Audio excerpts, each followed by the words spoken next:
Yukino here. Today we are at the Pinball Hall of Fame in Las Vegas, Nevada. It is located on Tropicana Avenue.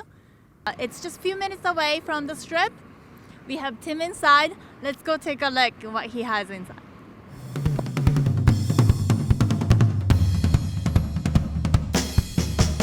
Hi everyone, this is Blast from the Past. Now we are inside of the Pinball Hall of Fame Museum, and then we have Tim Arnold here. Hi Tim. Howdy. So tell us about how you get into the pinball. I've always just liked pinball machines. I was a kid. I used to go to the bus station and play them, and they'd be in convenience stores and stuff. And then one day the guy at the pizza parlor was selling some pinball machines. So me and a couple buddies pooled our money and got together and bought a pinball machine. And I just kept buying more of them. And pretty soon I had a whole bunch of them. And it's like any other sickness. It just grows. And here I am. I got the world's largest pinball museum. So every single machine in this museum belongs to you? No, there's some other collectors that have brought some stuff in. We're technically a collector's club. Mm-hmm. So it's basically a place for me and my buddies to hang out and fix pinball machines. So right now, how many in this museum? We have about 250 machines here at the Pinball Hall of Fame, and the best part is it's not a looky-loo museum. You actually come in and play the machines, just like back in the day. Mm-hmm.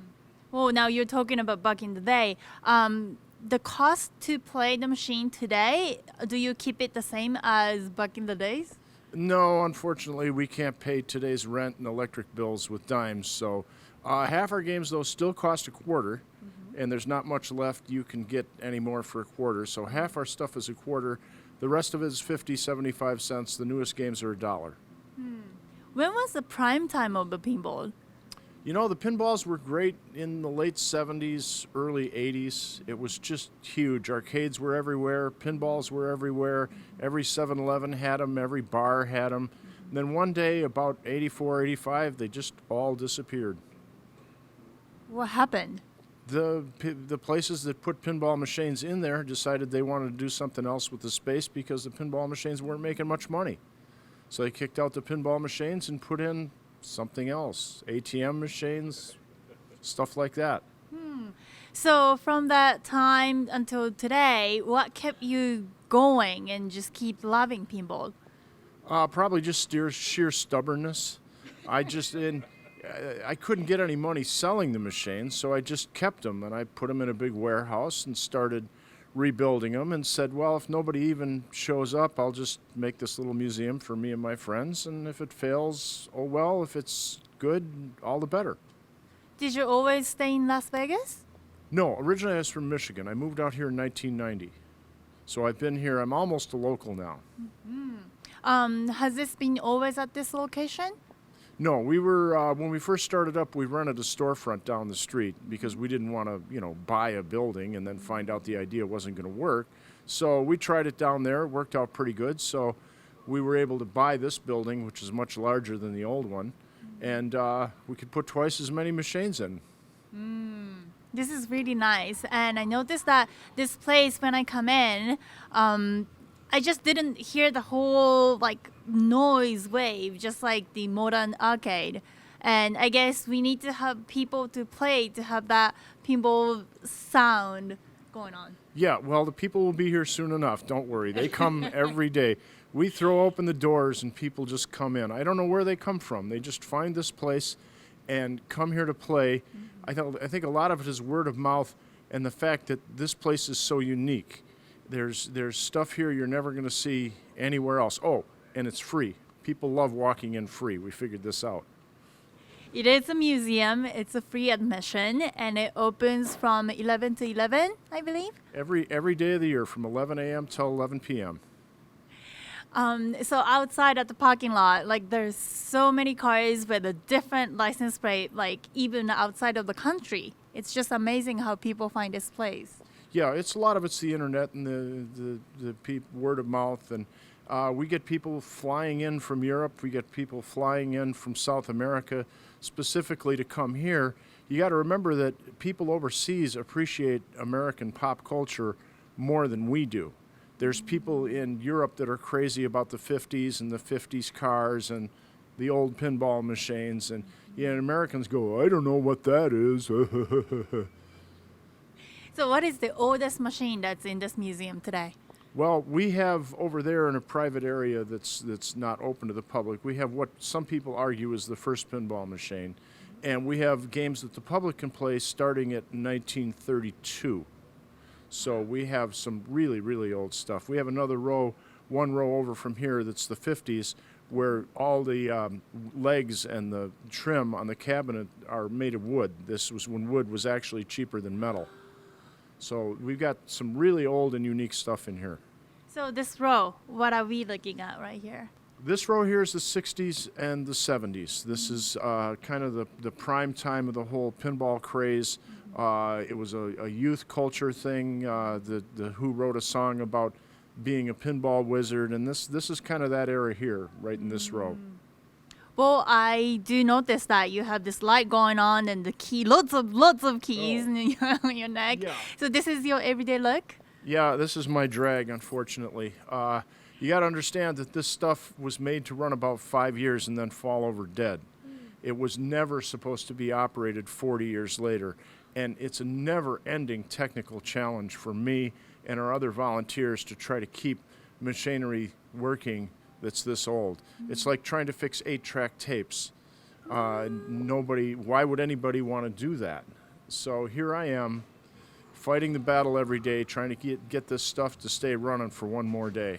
So Tim, you mentioned about this oldest pinball machine could be the first one that was ever made. Is it possible for us to go take a look at it? For you, Booby, I'll make it happen. So we'll go over there and dig it out, and you can actually see. There's some debate about what is actually the first machine, but this one is what's generally accepted as the first machine. So we'll go over and look at it. Let's go.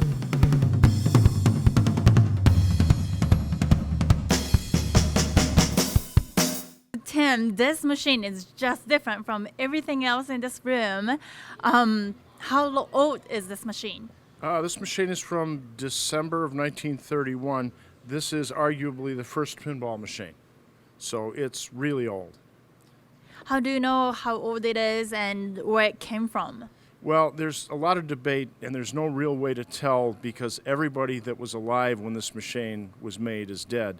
And the only records we have are going through old industry trade magazines that are stored on microfilm at libraries. So you have to unreel a lot of reels of microfilm to figure out stuff like this. But this is probably the first machine. How did you acquire this machine at this museum? I've been looking for one of these for years, and a guy walks in one day off the street. I happened to be here at a time when I shouldn't have been here. I was just stopping in. A guy walks in off the street and says, I got a couple pinball machines in my truck. That was literally his accent. So I figure, okay, yeah, it's going to be something. I go out there, and there it is, the holy grail of pinball machines, and he only wanted $50 for it. So I didn't even argue on price. I just paid him the money, and here it is. What do you think is the market value right now? I don't do that because we would never sell. You don't sell your friends, and these are my friends. So I don't like humans, I like machines. So since this is the first pinball, I guess now you can explain to us why and the word pinball, where it came from. Okay, the reason they call it, a lot of people don't know this, is why they call it pinball is because on these machines you actually take and you shoot a steel ball and it bounces off pins. There's actual metal pins. So they started calling it pin and ball, and then it just kind of morphed into pinball. Now, the new modern games, they use bumpers and flippers and all this other stuff, but they still call it pinball. So this machine here is where pinball came from. So this machine doesn't require any power, obviously. And how long did this last, this style? Well, these were a huge hit in the early 30s. You got to remember that there was a severe depression on. People didn't have much money. And there was also lots of corner stores and corner bars where people would go, and they'd have a penny in their pocket. And you could put a penny in this machine and shoot some balls, and if you added up the score, you got a certain score, the bartender would give you a cigar, a beer, a candy bar, or something like that. It was really, really low-end gambling that people could do with a small coin they had in their pocket. So that's kind of where the pinball thing started, was just a guy would walk in, "Hi, I'm from a pinball company. I want to put this pinball machine on your bar." The bartender would do, "Go ahead." And pretty soon they'd come and they'd open up and they'd be all full of pennies in the bottom. And that's how the pinball industry was born. So the penny back then, how much is it today? Oh, I don't know. You could probably convert it. It's probably equal to about a quarter. So things adjusted for inflation are about the same. But yeah, it's a low end type of entertainment that was designed for the masses. It wasn't for the elite or the intelligent or anything like that. It wasn't art. It was just, let's put a penny in and waste some time. So that's what this place is all about. Putting a quarter in and wasting time and wasting money. Well, this museum is open to any age. It can be little kids all the way to, who knows, there's no limitation. So back then, if the machine was at the bar, then it's only for adults. Was it even played by little kids? Well, there was places, yeah, there was corner stores and candy stores where kids, but yeah, back in the day, kids didn't go into bars very much, but these machines were everywhere. There used to be counters on you walk down the block and there'd be 20 different stores. This is before Walmart. And people used to buy stuff in their neighborhood. And it was just there for people to enjoy with the small value coin. So the system, the mechanism of it, how the ball comes out to the main portion, I guess, it hasn't much changed? No, it's still the same. If you look here, here's a coin slot where you put the penny in and move this lever like that, and there's a ball shooter, and there's a roughly rectangular play field, and it's sloped at about 6 degrees. So the basic physics of the game hasn't changed much. But now, of course, you have ramps and bells and whistles and animatronic characters that move on the play field and all the rock music and stuff like that. So the game has changed, but it's still basically a box full of wires. So now this is the oldest machine that's available, possibly. And I heard that you have some other rarest machine in this museum. We have some factory prototype games that were never supposed to leave the factory.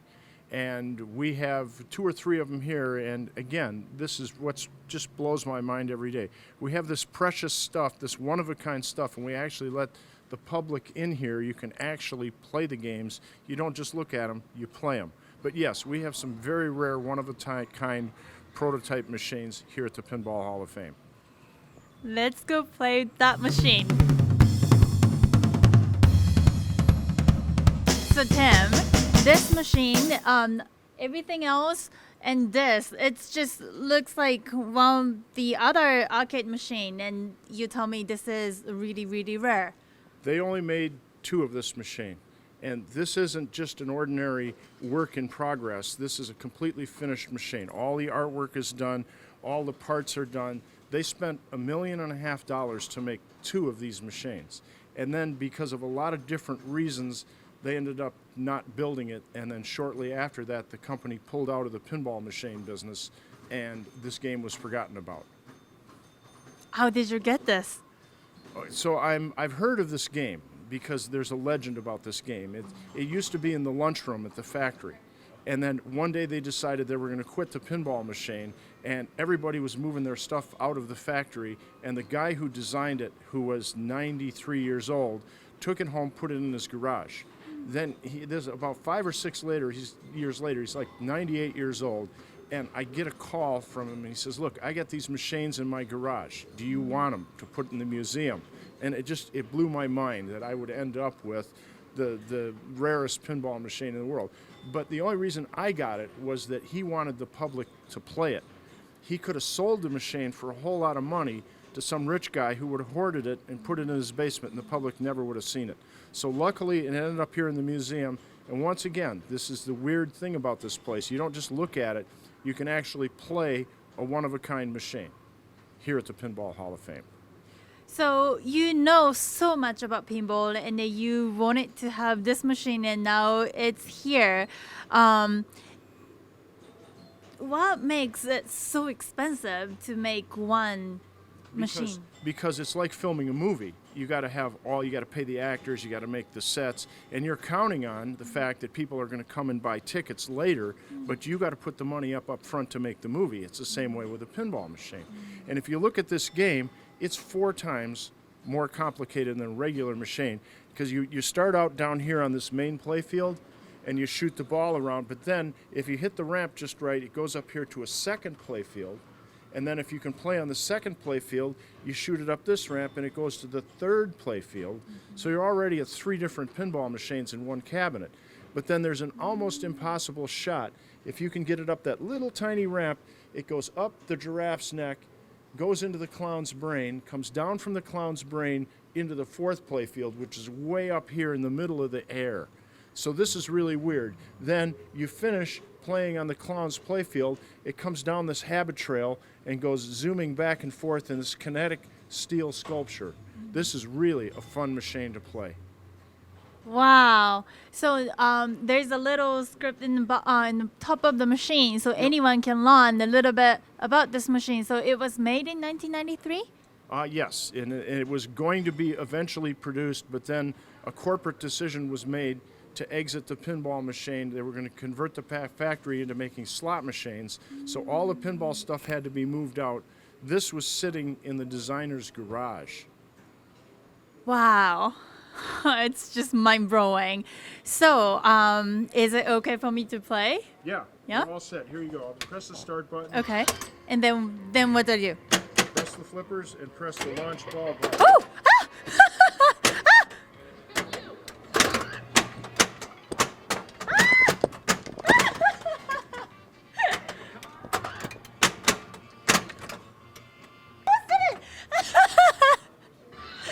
I made it to the second portion. Oh, I guess that's it. That reaction that you had with the screaming and the yelling, Uh-huh. that happens all day, every day here. You go to a casino, you don't see people having fun. You see them sitting there poking a button and some little things spin around. You come here to the Pinball Hall of Fame and you'll see people squealing with delight. This is a place where a lot of people have a lot of fun every day.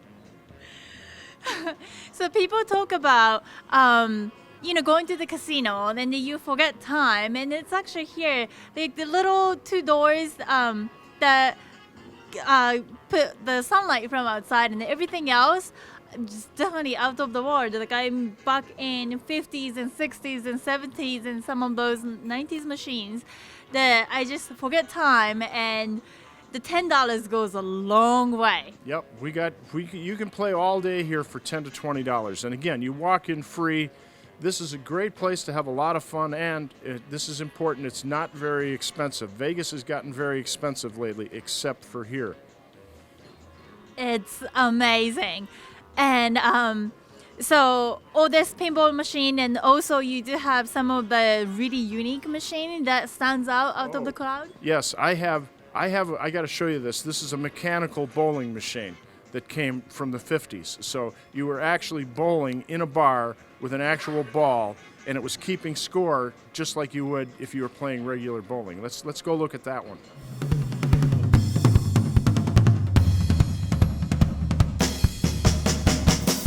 You're looking at this vintage-looking bowling machine. This is a Chicago coin miniature bowling machine. This is from the 50s. Every single bar in America used to have a bowling machine.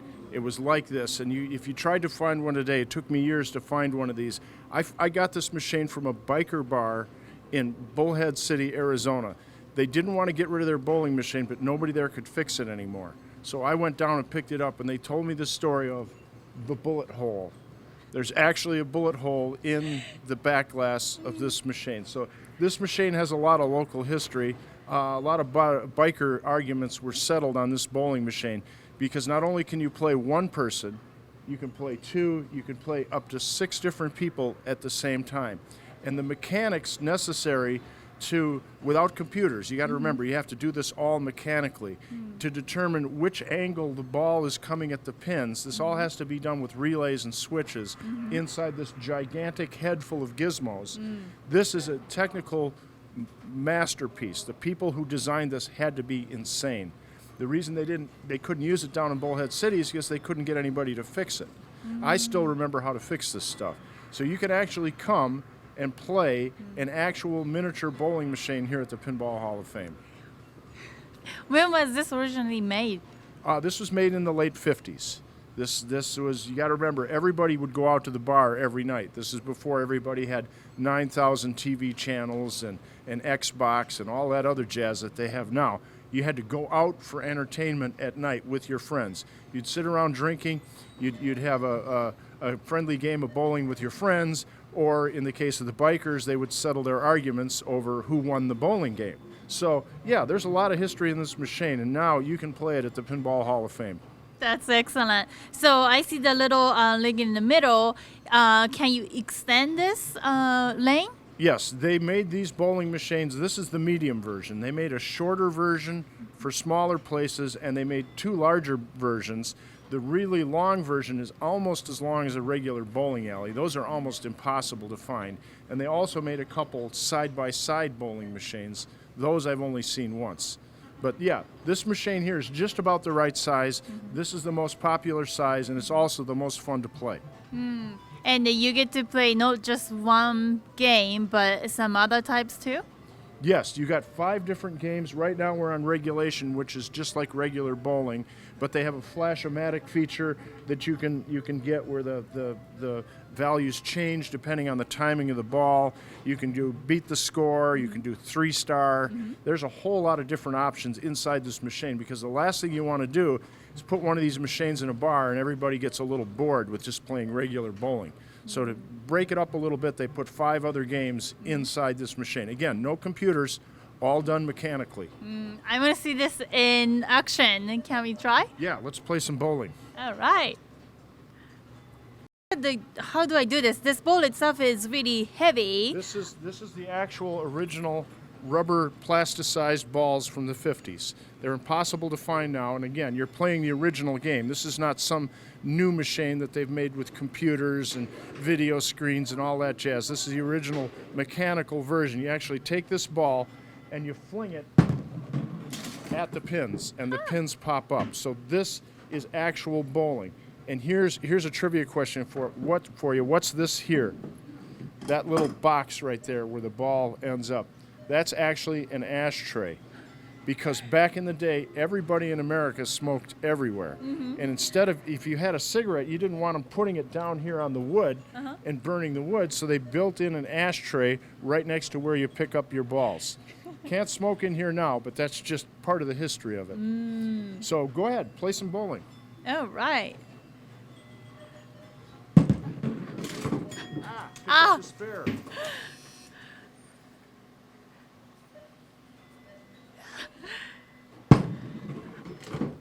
Almost. So all the colorful pins are floating up in the air, but how does this really work? How does the machine picks up where the ball goes? Okay, there's a lot of little wire forms, bent metal pieces there, and the ball hits them in a particular order. And again, before computers, you had to do all this mechanically. By the order that the switches are closed in, that determines how many pins are going to fly up and whether you get a strike or a spare. That's really not important. What's important is that it feels exactly like real bowling. I've had bowlers come in here and tell me that this is a lot closer to actual bowling than the new machines they make now with computers. But it's just, it's an incredible piece of machinery besides being fun to play. Wow. I can forget time to keep playing this over there.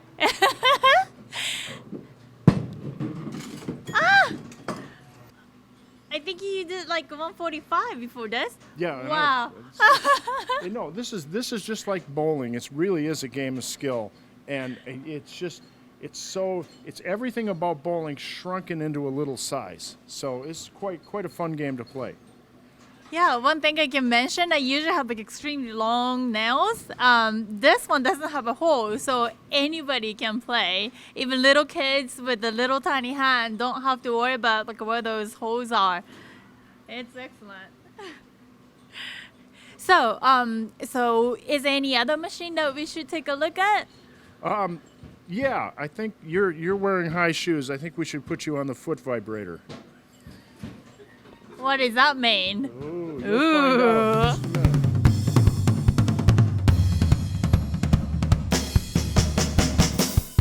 Okay, so right by the bowling machine, and now we are looking at this.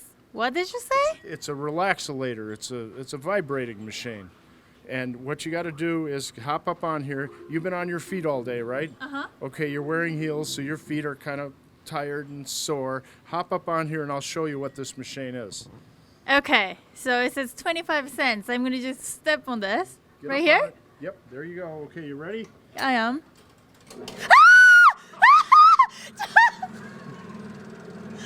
Oh my god!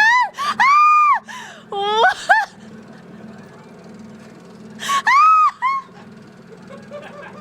This is what happens every time. How old is this machine? This is from 1958, and I looked for years to find one of these. Oh my god! How did Please don't wet your pants. No one, it's right next to the restroom. How long does it still? Oh my god. Okay, now step down off it. Do your feet and legs feel different? It's actually lighter. Yeah. Wow. Thanks, Jim. Thank you, Tim.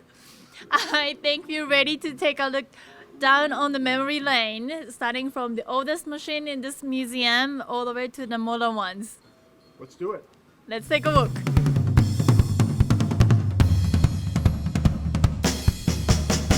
Well, just like Tim mentioned, there are all the people comes from all around the world, and guess who I ran into today at the Pinball Hall of Fame? Here it is, Zolly. How are you doing today? I'm doing great. Just came in to see some pinball machines. Yeah, so it's not just the young ones, the old one, that we see the famous ones inside the Pinball Hall of Fame Museum. Yeah, I came in actually to find the Harlem Globetrotters pinball machine. I work for the Harlem Globetrotters, and I think it was 1978 or 79. I think the company Bally's, they made a Globetrotters machine, and I came in looking for it.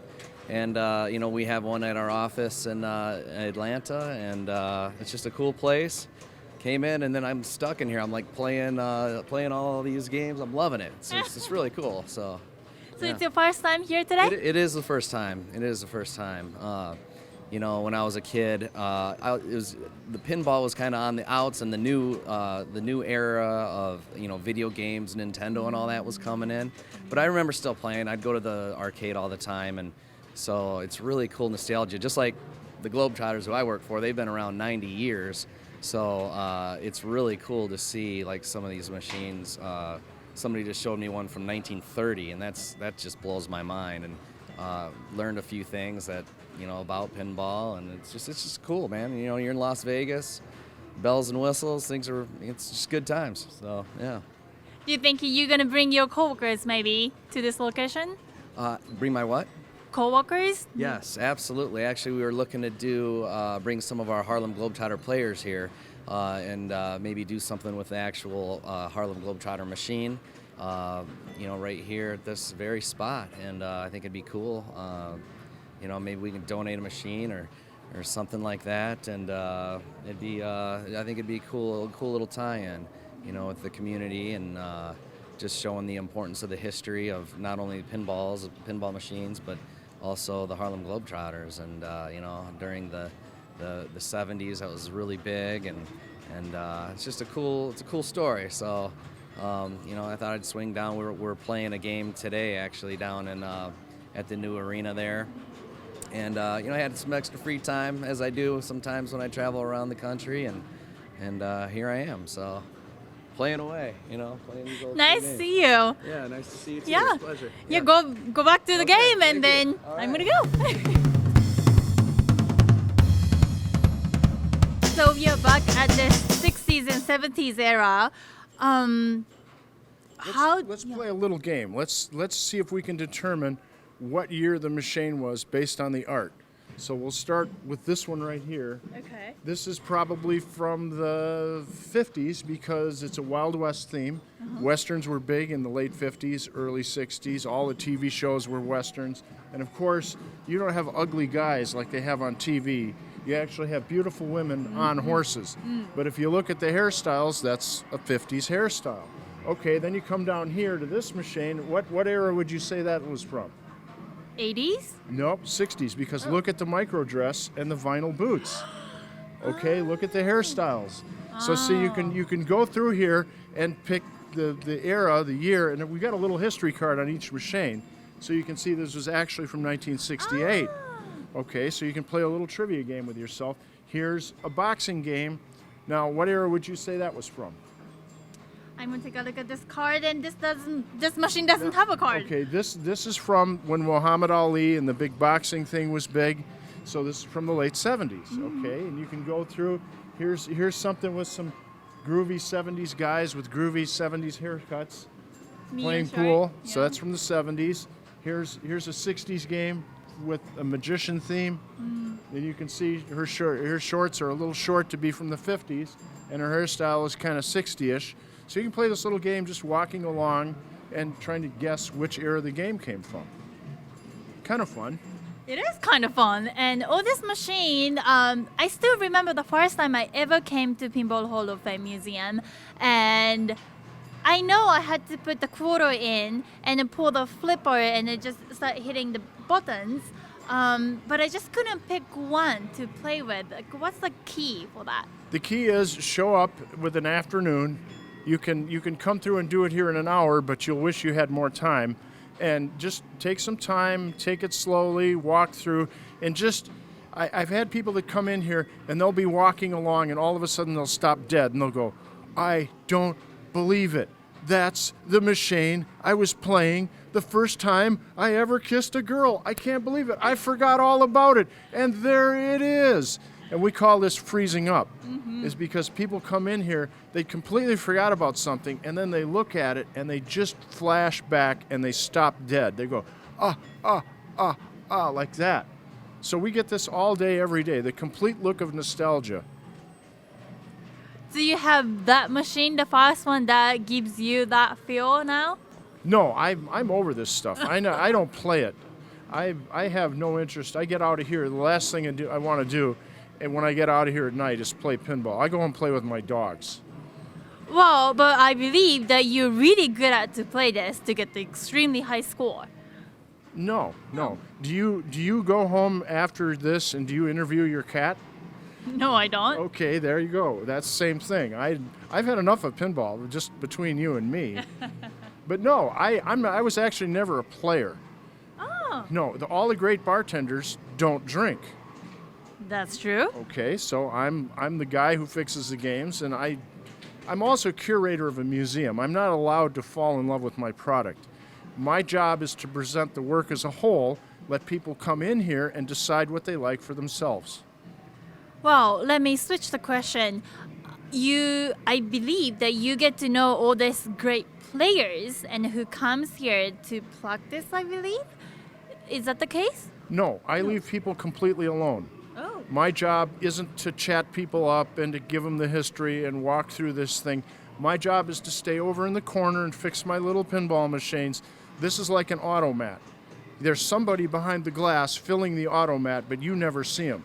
You come there to put your coin in the slot, get your piece of pie, sit down at a table and eat it. All right, then. We can walk back towards that way and see all these machines. Let's see. So... Okay, there's another 60s game right there. Because again, you got guys with long hair, and you got girls in micro dresses. Here's something from the 80s. See, it's all about space and about strange worlds with eyeball people. You can just pretty much guess the era of the game just based on the art. And And since this is a museum, you see little cards on pretty much every single machine has a little bit the backstory. Yep. Of it. Yep. It's like Turner Classic Movies where that guy comes on before every movie and tells you, well, this is the first movie that they blew up an airplane in. And you go, oh, wow, I want to see that. So it's the same thing here.